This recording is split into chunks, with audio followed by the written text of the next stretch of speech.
وہ جس کے لیے محفل کونین سجی ہے، فردوس صبری جس کے وسیلے سے بنی ہے، وہ جس کے لیے محفل کونین الحمد للہ کفا وسلام علی عباده الذین اصطفى اما بعد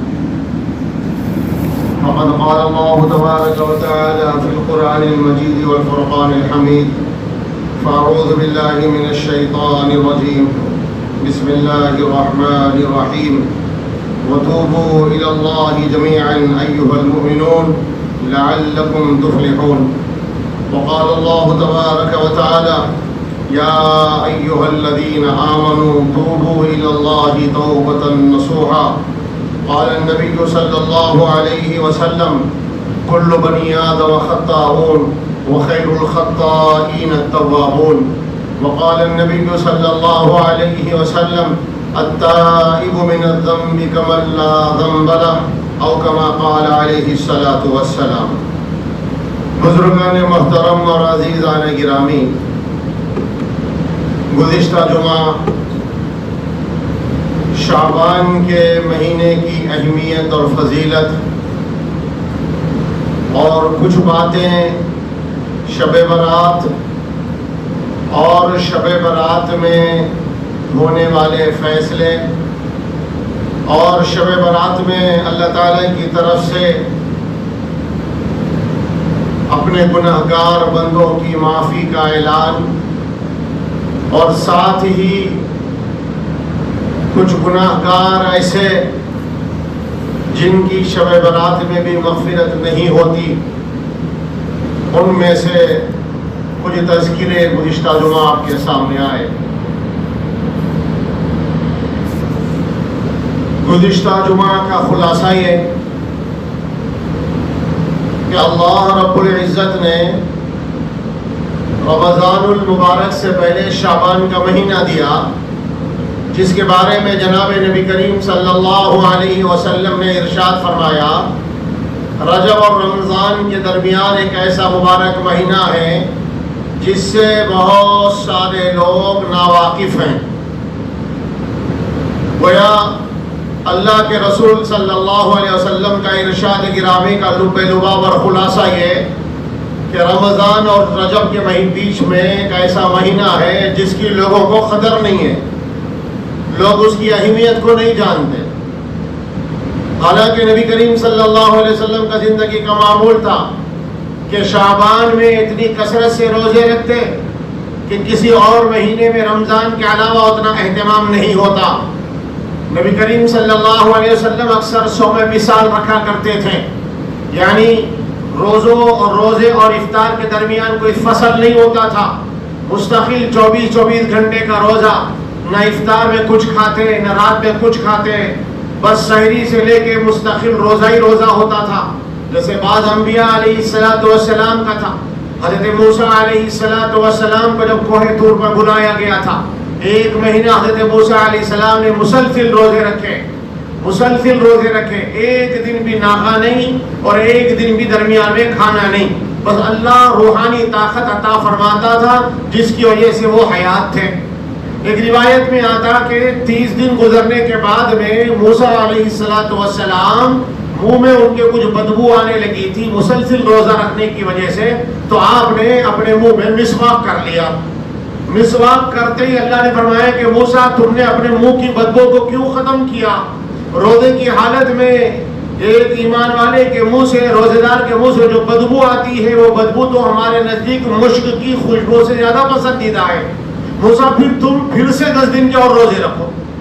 چنانچہ اللہ تعالیٰ کے حکم سے موسیٰ علیہ السلام نے پھر 10 دن اور روزے رکھے، 40 دن روزے رکھا. موسیٰ علیہ السلام نے جو روزے رکھے اس کو جو ہے صوم وصال کہا جاتا ہے. نبی کریم صلی اللہ علیہ وسلم بھی شعبان کے مہینے میں اسی کا اہتمام فرماتے تھے، لیکن امت کو منع کیا گیا کیونکہ رمضان کا مہینہ قریب ہے. رمضان کے مہینے میں روزے رکھنے کے لیے بندے کو طاقت و قوت چاہیے. کئی بندہ شعبان کے مہینے میں روزے رکھ کر تھک نہ جائے، اس لیے امت کو منع کر دیا گیا. لیکن رسول اللہ صلی اللہ علیہ وسلم بہت کثرت سے روزے رکھتے تھے. اس سے معلوم ہوا کہ شعبان کے مہینے کی بڑی اہمیت ہے. اب یہ شعبان کا مہینہ بالکل ختم کے قریب ہے، بس چند دن باقی رہ گئے ہیں رمضان مبارک کے آنے میں.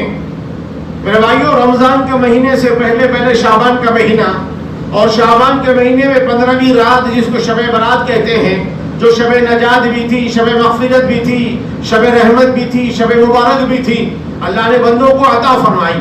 گزشتہ بھی میں نے یہ بات عرض کی تھی، اللہ نے کیوں عطا فرمائی. بزرگوں نے، اولیاء کرام نے، اللہ والوں نے یہ حکمت اور یہ نکتہ بیان کیا. اللہ تعالیٰ نے رمضان سے پہلے 15 دن پہلے شب برات عطا فرمائی.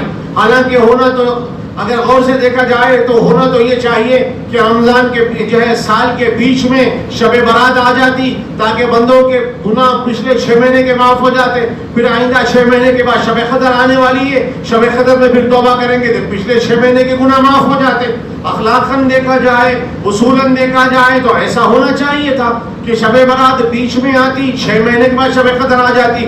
گویا سال میں 2 مبارک راتیں 6 مہینے کے وقفے سے لوگوں کو جاگنے کے لیے، عبادت کرنے کے لیے، توبہ کرنے کے لیے، اللہ کو منانے کے لیے، اللہ کو راضی کرنے کے لیے بہترین موقع مل جاتے ہیں. لیکن کیا بات ہے کہ ان دونوں راتوں کے درمیان زیادہ فاصلہ نہیں رکھا گیا. رمضان کے آنے سے 15 دن پہلے شب برات اللہ نے عطا فرمائی. اس کی حکمت یہ بیان فرمائی، اللہ شب برات عطا کر کے اپنے بندوں سے یہ چاہتے ہیں کہ رمضان کا مہینہ آنے سے پہلے بندہ اللہ کی بارگاہ میں توبہ استغفار کر کے اپنے گناہوں کو معاف کرا لے. شب برات میں رو دھو کر آنسو بہا کے اللہ کو راضی کر لے، تاکہ رمضان کا مہینہ وہ اس حال میں پائے کہ اس کے ذمہ کوئی گناہ باقی نہ رہے، اس کے نام اعمال میں کوئی گناہ باقی نہ رہے. اس لیے اکثر یہ عاجز یہ بات عرض کرتا رہتا، اللہ سے دعا بھی میری یہ نہیں تھی کہ اللہ ہم رمضان کا استقبال اس حال میں کریں، رمضان کا چاند اس حال میں دیکھے کہ ہمارے نام اعمال میں کوئی گناہ باقی نہ رہے، ہمارے سینہ گناہوں سے پاک ہو جائے، ہمارا دل روشن منور ہو جائے. اس اتنی پاکیزگی کی حالت میں ہم رمضان کا استقبال کریں، ایسی پاکیزگی کی حالت میں ہم رمضان کا چاند دیکھیں. اللہ ہم سب کو اس کی توفیق عطا فرمائے. اس لیے میرے بھائیوں بزرگوں، میں نے خطبے میں وہ آیتیں پڑھی جس میں اللہ تعالیٰ نے اپنے ایمان والے بندوں کو توبہ کی تلقین فرما رہے ہیں. اللہ فرما رہے وَتُوبُوا إِلَى اللَّهِ جَمِيعًا أَيُّهَا الْمُؤْمِنُونَ، اے ایمان والو تم سب کے سب مل کے توبہ کرو، سب کے سب مل کے توبہ کرو. کیوں؟ لَعَلَّكُمْ تُفْلِحُونَ، تاکہ تم کامیاب ہو جاؤ، تاکہ تم کامیاب ہو جاؤ. کامیابی پانے کے لیے توبہ ضروری ہے. اور ایک جگہ اللہ فرما رہے یا ایھا الذین آمنوا توبوا الی اللہ توبۃ نصوحا، ایمان والو تم اللہ کی طرف رجوع کر لو، تم اللہ سے توبہ کر لو. توبہ بھی کیسی؟ توبۃ نصوحا، بالکل سچی پکی توبہ کر لو، صاف ستھری توبہ کر لو. توبہ کے اندر کوئی ملاوٹ نہ ہو، توبہ کے اندر کوئی غلط گمان نہ ہو، توبہ کے اندر کوئی غلط خیال بھی نہ ہو ارے اب تو ہوں گے گناہ، توبہ کر لیں گے، آئندہ دیکھیں گے. نہیں، پورے پکے سچے دل سے توبہ کر لو. قرآن کریم میں اللہ تعالیٰ نے بار بار اپنے بندوں کو تلقین فرمائی، تاکید فرمائی. بار بار اللہ نے فرمایا کئی موقعوں پر اے لوگوں توبہ کر لو، اے لوگوں تم اللہ کی بارگاہ میں رجوع کر لو، اے لوگوں تم اللہ کی بارگاہ میں لوٹ کے آؤ. فَفِرُّوا إِلَى اللَّهِ، ارے دوڑو اللہ کی جانب. اور کہیں تو فرمایا اللہ تعالیٰ نے فَقُلْتُ اسْتَغْفِرُوا رَبَّكُمْ إِنَّهُ كَانَ غَفَّارًا. غالباً حضرت نوح علیہ السلام کے تذکرے میں ہے یہ بات. فرمایا فَقُلْتُ اسْتَغْفِرُوا، تم توبہ کرو، استغفار کرو. انہو کان غفارا، بے شک اللہ غفار ہے، اللہ غفار ہے، اللہ گناہوں کو معاف کرنے والے ہیں. اللہ صفت غفاریت کا اظہار بندوں پر کرنا چاہتے ہیں. تم توبہ کرو. اور ایک جگہ اللہ قرآن کریم میں فرما رہے اے لوگو تم نیکیوں میں آگے بڑھو، سبقت لے جاؤ، اور اللہ کی بارگاہ کی طرف کثرت سے رجوع کرو، اللہ کی بارگاہ کی جانب دوڑو، اللہ کی بارگاہ کی جانب آؤ. اور استغفار کے ذریعے سے اس جنت کو پانے کا مستحق بنو جس جنت کو اللہ نے بہت وسیع و عریض بنایا. الغرض میرے بھائیوں، اللہ تعالیٰ اپنے بندوں کو توبہ استغفار کی تلقین فرماتے ہیں. نبی کریم صلی اللہ علیہ وسلم نے بھی فرمایا جب بندے سے کوئی گناہ ہو جائے تو فوری استغفار کر لے، بندہ فوری توبہ کر لے. اور اللہ تعالیٰ کا عجیب ضابطہ، اللہ اتنا مہربان ہے بندے سے، گناہ ہو جاتے ہی فوری گناہ پر، کسی برائی کے کرنے پر گناہ اور عذاب نہیں دیا جاتا. اللہ مہلت دیتے بندے کو, توبہ کا موقع دیتے ہیں.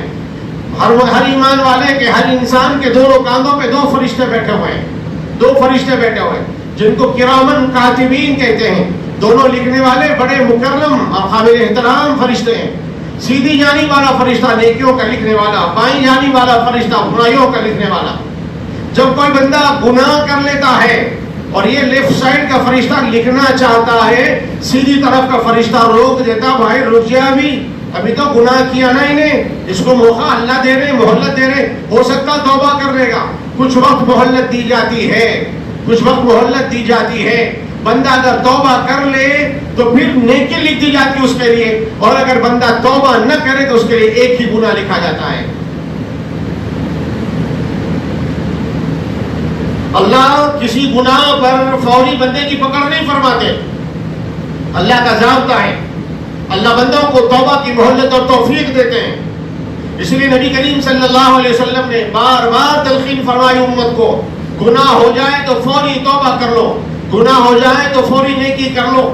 ایک روایت نے فرمایا جب تم سے کوئی گناہ سرزد ہو جائے تو فوری وضو کرو, پاکی حاصل کرو اور 2 رکعت صلاۃ التوبہ ادا کرو, 2 رکعت نفل نماز پڑھ کے اللہ سے توبہ کرو.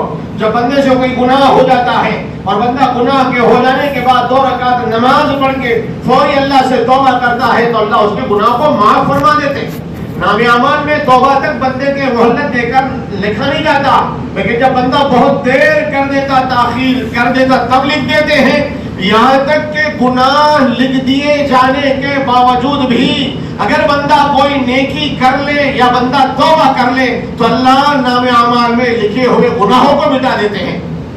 اللہ بڑے مہربان ہے بندوں پر. اس لیے حدیث پاک میں جناب نبی کریم صلی اللہ علیہ وسلم نے مثال دے کے فرمایا, لوگوں ایک مسافر ہے, تھکا ہوا, تیز دھوپ, ریگستان کا سفر ہے, صحرا میں ہے, کوئی سایہ نہیں, بالکل تھک گیا. ایک جگہ تھوڑا سا سایہ ملا, سستانے کے لیے, کچھ تکلیف کو دور کرنے کے لیے لیٹ گیا, ریلیکسیشن کے لیے تھوڑا آرام کر لیا. آرام کرنے میں نیند لگ گئی. جب نیند لگی تو اس کا اونٹ اپنی رسی توڑا کے بھاگ گیا. وہ اونٹ جس کے اوپر پورا ساز و سامان تھا, وہ اونٹ جس کے اوپر توشہ پانی سب کچھ تھا, وہ اونٹ بھاگ گیا. جب اس کی آنکھ کھلی, نیند سے بیدار ہوا, دیکھ کر بڑا حیران ہوا, پریشان ہوا, اے اللہ یہ کیا ہو گیا, میرا تو اونٹ غائب ہو گیا. مارے مارے پھرتا رہا, ڈھونڈتے ہوئے صحرا ریگستان پھر لیا.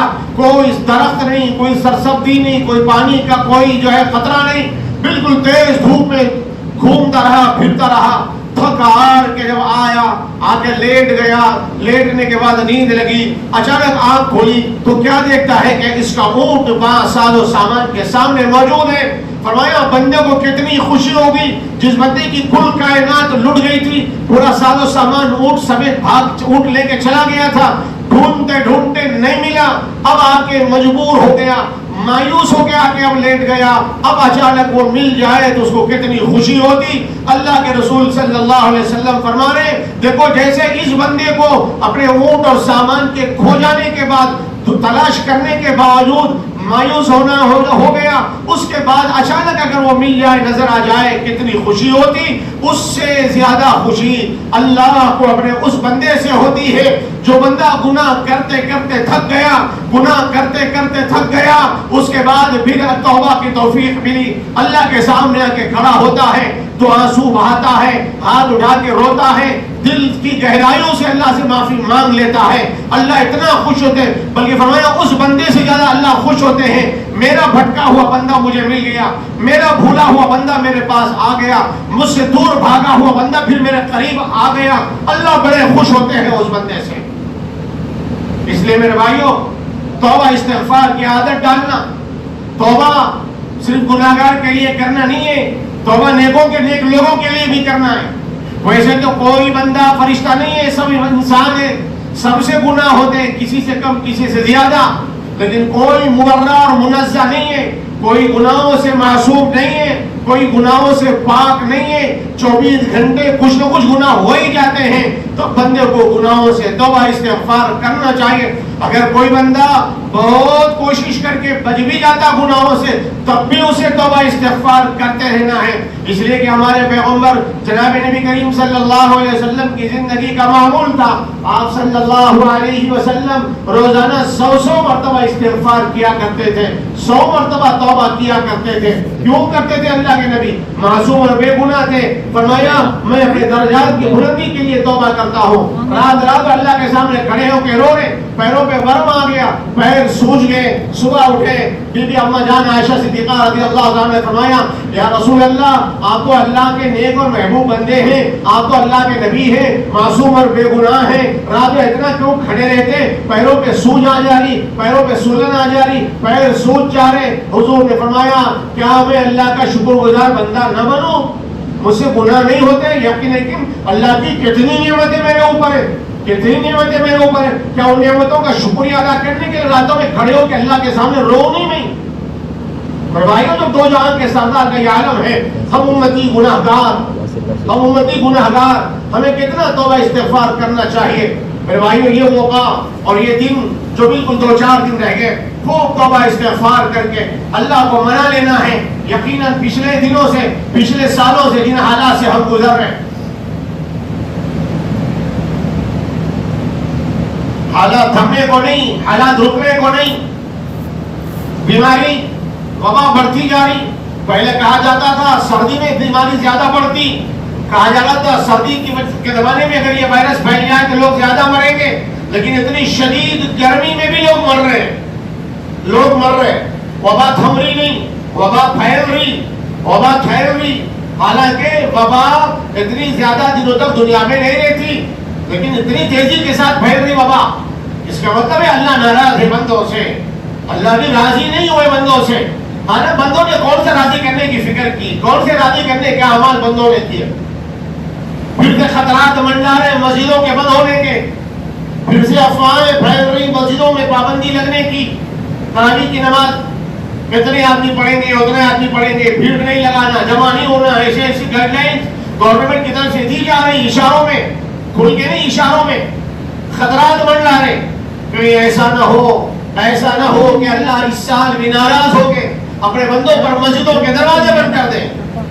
اللہ جب ناراض ہوتے ہیں نا, بندوں سے سجدوں کی توفیق چھین لیتے اور اپنے گھر کے دروازے بند کر دیتے بندوں کے لیے. حرمین شریفین کے دروازے بند ہیں. کتنی پابندیوں کے ساتھ لوگ عمرہ کر رہے ہیں, کتنی پابندیوں کے ساتھ لوگوں کو طواف کرنے کی اجازت مل رہی, کتنی مشکلات. روزانہ لاکھوں لوگ وہاں پر طواف کرتے تھے, ہزاروں میں بھی نہیں ہے. پابندیاں, دروازے بند ہیں اللہ کے گھر کے.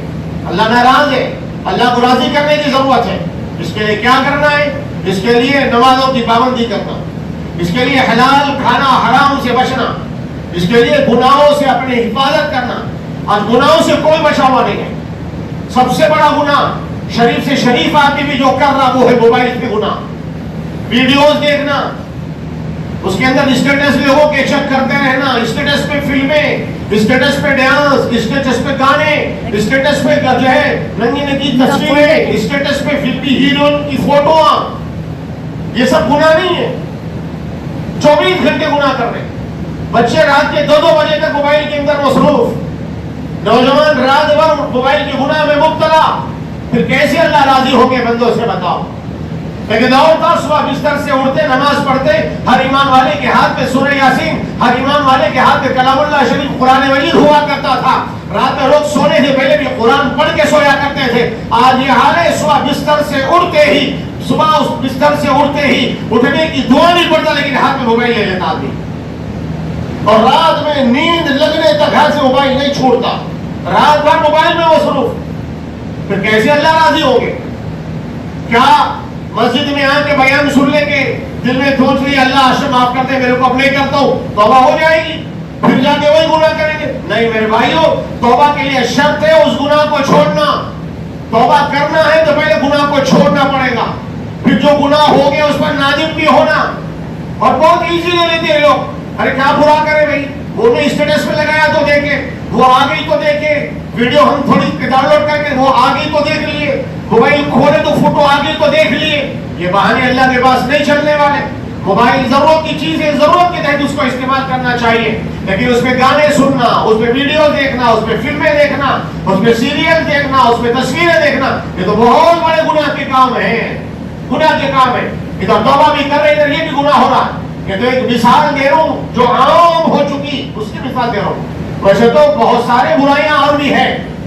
اور لغت میرے بھائیوں، توبہ کرنا ہے اللہ سے. جو گناہ ہو چکے ان پر نادم ہونا، اور پہلے ان گناہوں کو چھوڑنا، دوسرے نمبر پر نادم ہونا، تیسرے نمبر پر آئندہ نہ کرنے کا عزم و ارادہ کرنا. اللہ تعالیٰ بندے سے جب بندہ 2 آنسو بہاتا ہے، 2 رکعت نماز پڑھ کے 2 آنسو بہا کے 2 ہاتھ اٹھا لیتا ہے، اللہ بڑے مہربان ہوتے ہیں. اللہ بڑے مہربان ہوتے ہیں. ایک مرتبہ اللہ کے نبی بیٹھے ہوئے، ایک ہرنی آئی آ کے اللہ کے نبی سے شکایت کرنے لگی، آپ کے کسی صحابی نے میرے 2 بچوں کو اٹھا لیا. حضور نے فرمایا، ارے بھائی کون ہے اس کے بچوں کو اٹھا کر لائے؟ ایک صحابی کھڑے ہوئے، کہا یا رسول اللہ، فجر کی نماز کو آ رہا تھا، بچے کھیلتے کھیلتے پیروں کے پاس آ گئے، بڑے پیارے لگے، ننھے منھے بچے تھے ہرن کے، ویسے بھی ہرن خوبصورت جانور، تو میں نے ان کو پکڑ کے لے جا کے اپنے گھر میں باندھ کے آ گیا. اللہ کے رسول نے فرمایا، میں تم سے سفارش کرتا ہوں، ماں آئی ہے ان بچوں کی، ماں آئی ہے ان بچوں کی، ماں سے بچوں کو ملا دو، جدا نہ کرو.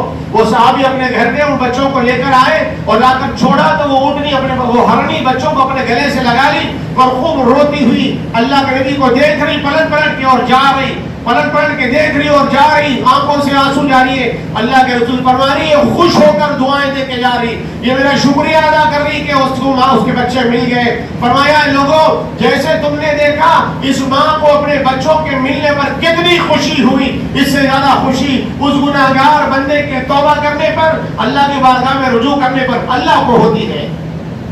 اللہ بڑے مہربان، بڑے خوش ہوتے ہیں. خوب توبہ استغفار کا اہتمام کریں. بس رمضان کا استقبال اس حال میں کریں، میں بھی آپ بھی، کہ ہمارے نام اعمال میں کوئی گناہ باقی نہ رہے، ہمارے ذمہ میں کوئی گناہ باقی نہ رہے. کسی کا حق مارا تو اس میں اس سے معافی تلافی کر لے، کسی کو اذیت دی، کسی کو گالی گلوچ دی، کسی کی غیبت کرے، چغلی کرے تو ان سے معافی مانگ لے. باقی جو بندوں کے گناہ بندوں سے معافی مانگ لے، جو اللہ کے گناہ ہے ان سے اللہ سے معافی مانگ لو. انشاءاللہ پھر رمضان صحیح گزرے گا، پھر رمضان کے برکتوں سے اللہ پوری زندگی صحیح گزارنے کی توفیق عطا فرمائیں گے. اللہ تعالی ہم سب کو عمل کی توفیق عطا فرمائے. الحمد لله رب العالمين والصلاة والسلام على سيد الأنبياء والمرسلين. ربنا آتنا في الدنيا حسنة وفي الآخرة حسنة وقنا عذاب النار. ربنا ظلمنا أنفسنا وإن لم تغفر لنا وترحمنا لنكونن من الخاسرين. اے الہ العالمین، ہم سب کے گناہوں کو، خطاؤں کو درگزر فرمائیے، ہم سب کی بخشش و مغفرت کے فیصلے فرمائیے. اے اللہ، ہم اپنے گناہوں سے سچی پکی توبہ کرتے ہیں. اے اللہ، ہم سب کی توبہ کو قبول فرما لیجیے، ہم سب کو توبۃ النصوح کی توفیق عطا فرمائیے. اے اللہ، رمضان کا چاند دیکھنے سے پہلے ہمیں گناہوں سے پاک کر دیجیے، نام اعمال سے گناہوں کو مٹا دیجیے، ہمارے گناہوں کو نیکیوں سے بدل دیجیے. آنے والے رمضان کا صحیح استقبال کرنے کی توفیق عطا فرمائیے. اے اللہ کریم، رمضان کے عبادتیں کر کے اہتمام کے ساتھ، اے اللہ آپ کو راضی کرنے والا بندوں میں شامل فرما لیجیے. رمضان کے مہینے کی برکتوں سے ہم سب کو مالا مال فرمائیے. روزہ، تراویح، قرآن پاک کی تلاوت کی توفیق عطا فرمائیے. اے اللہ کریم، ہمیں جو بیمار ہیں ان کو صحت کاملہ عاجلہ مستمر عطا فرمائیے. خاص طور سے حضرت مولانا محمود مدنی صاحب، حضرت مولانا حکیم الدین قاسمی صاحب کو صحت کاملہ عاجلہ مستمر عطا فرمائیے. اے اللہ کریم، جتنے بھی لوگ ہیں وبائی مرض کرونا میں مبتلا ہیں، گھروں میں، دواخانوں میں، بلا لحاظ مذہب و ملت، اللہ سب کو شفاء کاملہ عاجلہ مستمر عطا فرمائیے. اس وبا سے، ہر قسم کی وبا سے، بلا سے، مصیبت سے ہماری نسلوں کی حفاظت فرمائیے. اے اللہ کریم، پریشان حال لوگوں کی پریشانیوں کو دور فرمائیے، مقروضوں کے قرضوں کی ادائیگی کی شکلیں پیدا فرمائیے. اے اللہ ہمارے سارے مرومین کی بخشش فرمائیے. اے اللہ ہم سب کو موت سے پہلے موت کی تیاری کی توفیق عطا فرمائیے. حسن خاتمہ کی دولت سے مالا مال فرمائیے. ہماری دعاؤں کو محض اپنے لطف و کرم سے اور جناب نبی کریم صلی اللہ علیہ وسلم کی صدقے میں قبول فرمائیے. آمین. سبحان ربک رب العزة عما یصفون وسلام علی المرسلین والحمد للہ رب العالمین.